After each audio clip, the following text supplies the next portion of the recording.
We the People by Sierra, Anastasia, Lainey, Isabella, and Lauren. The preamble of the Constitution. It's the introduction, which contains 52,000 words, to the Constitution, which has 7 articles and 27 amendments. It proclaims who is adopting the Constitution when it states, "We the people of the United States." It describes why it is being adopted, the purposes behind the enactment of America's Charter of Government. It describes what is being adopted when it says this Constitution, a single authoritative written text to serve as the fundamental law of the United States. The statements written in it, purposes, do not themselves grant any powers, but to confer rights. The provisions and the main of the Constitution part do that. How was it created? The preamble was placed in the Constitution during the last days of the Constitutional Convention by the Committee on Style, which wrote its final draft with Gouverneur Morris leading the effort. What is the purpose of it? Well, it only summarizes, like an abstract in an essay, the Founding Fathers' intention to create a federal government dedicated to ensuring that we the people will always live in a safe, peaceful, healthy, and well-defended free nation. And I found the information on constitutioncenter.org. New Deal. What is it? It is a domestic program of the administration of the United States during President Franklin D. Roosevelt's between 1933 and 1939. It took action to bring about immediate economic relief while reforming in industry, agriculture, finance, water power, labor, and housing. Its aim was also to increase the scope of the federal government's activities. The term was taken from Roosevelt's speech that accepted the Democratic nomination for presidency on July 2, 1932. It was reacting to the ineffectiveness of the administration of President Herbert Hoover during the Great Depression. How did it reinterpret the words general welfare? The term general welfare refers to the well-being of the nation and its people. It refers to the welfare of all the people in the nation, not just a select few or even majority at the expense of a minority. For each New Deal program, there is a summary of a law, agency, goals, and achievements, as well as key factors and legacies. For example, the Food Stamp Act was a major new welfare program in the government, and it was able to regulate and enact the regulations into law. And I found the information on Britannica.com.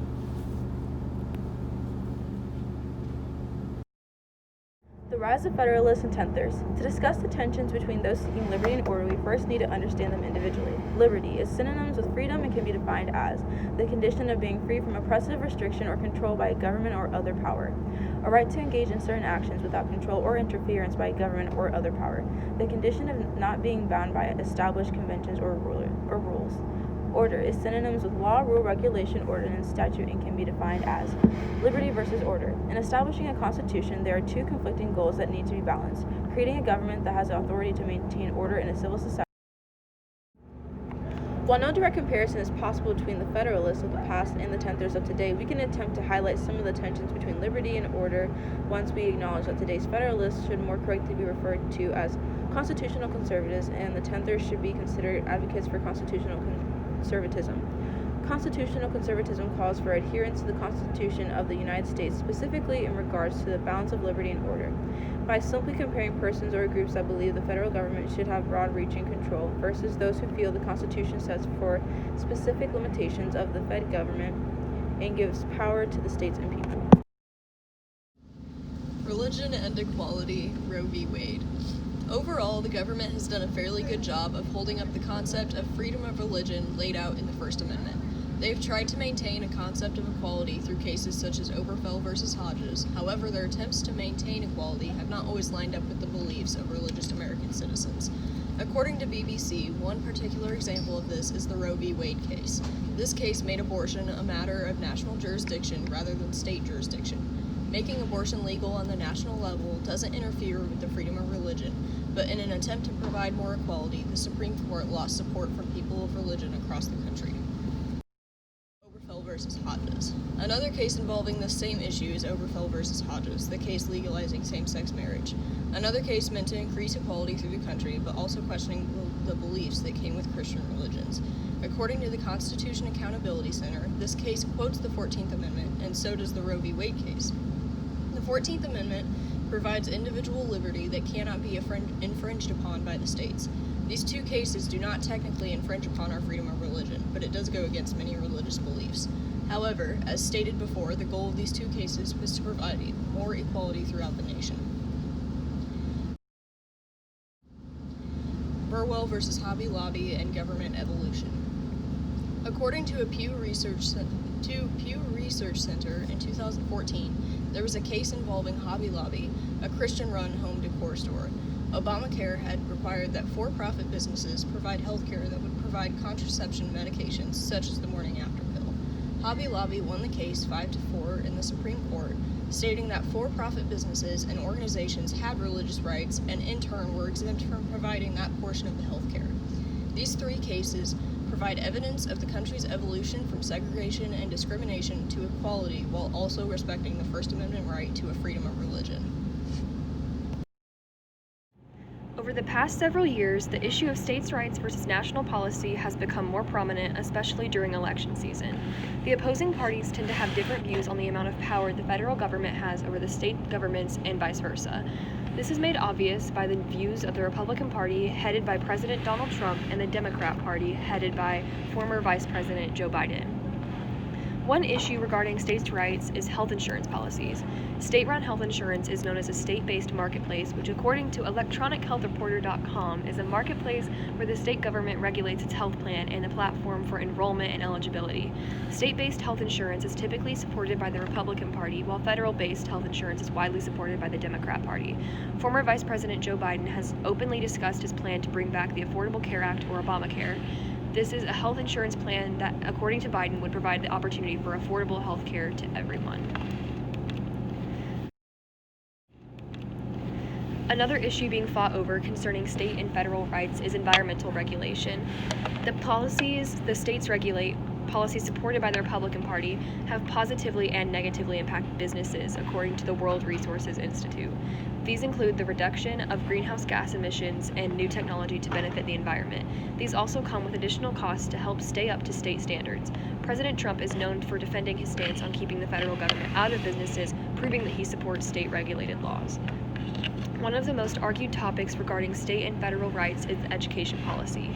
Issues regarding topics such as Common Core and the No Child Left Behind Act have continued to fuel the fire that is America's political climate. According to Harvard Graduate School of Education, the No Child Left Behind Act marked a new level of federal oversight by requiring states to set more rigorous student evaluation standards and more. This act is supported by former Vice President Joe Biden and allows the federal government to be more involved in education, a commonly state-regulated topic. President Donald Trump has opposed the federally regulated Common Core standards that are still used across the country because it further involves the government in the education system. Another issue regarding state and federal governments that is commonly discussed is immigration policy. In regards to immigration, states are able to propose and get laws passed. Some proposed state laws are meant to try to tighten restrictions on immigration in certain states, a view shared with President Trump. According to FindLaw.com, nearly all state laws affecting immigration are challenged either through litigation by immigrants' rights or civil rights groups or by the federal government. This means that the federal government had to challenge these laws and then approve or disapprove of them. The federal government tends to turn these laws down because a patchwork of different immigration laws would not fix the country's immigration system. The 2020 election has caused the country to be divided in half and filled with anger and outrage. During the tension of the Black Lives Matter movement and the Tea Party movement, we have also been in the midst of an important election. The heat between Donald Trump and Joe Biden still continues weeks after the election. Donald Trump has clear views on the economy and a successful media platform, where Joe Biden supports many social movements and is able to personally reach out to his supporters. The 2020 election will forever be one of the most important and memorable elections in United States history. Creating a more perfect union for us and our prosperity. The Tea Party movement began in 2009 as a group of conservative or Republican activists. The group had focused on tax responsibility, limited government, and a free market economy. Presidential candidate Donald Trump addresses this group with his tax plan to expand opportunity zones by providing capital gains tax relief for individuals and businesses. Through the Tea Party movement, Trump had plans to maximize the effects of taxes and businesses on our economy. Trump's plan also included unspecified tax cuts for individuals. This means that American businesses will be more competitive according to the Tax Cuts and Job Acts. Candidate Joe Biden reaches more towards movements like Black Lives Matter movement, especially with his running mate Kamala Harris being multiracial. According to the Black Lives Matter website, it is abundantly clear that black voters were the factor that tipped the scales in favor of Joe Biden. This is a clear way to show that Biden supporters, including those that are directly associated with the Black Lives Matter movement, can trust their candidate in making a change and paving the way for the American people. Though many of us were not able to vote in the 2020 election, it is still a very important civil duty. And not only that, it's important to vote smart. To register to vote in Indiana, you must be 18 years or older, be a citizen of the United States, and not be currently in prison following a criminal conviction. Hey guard, I have a right to vote, you know. Not in this state.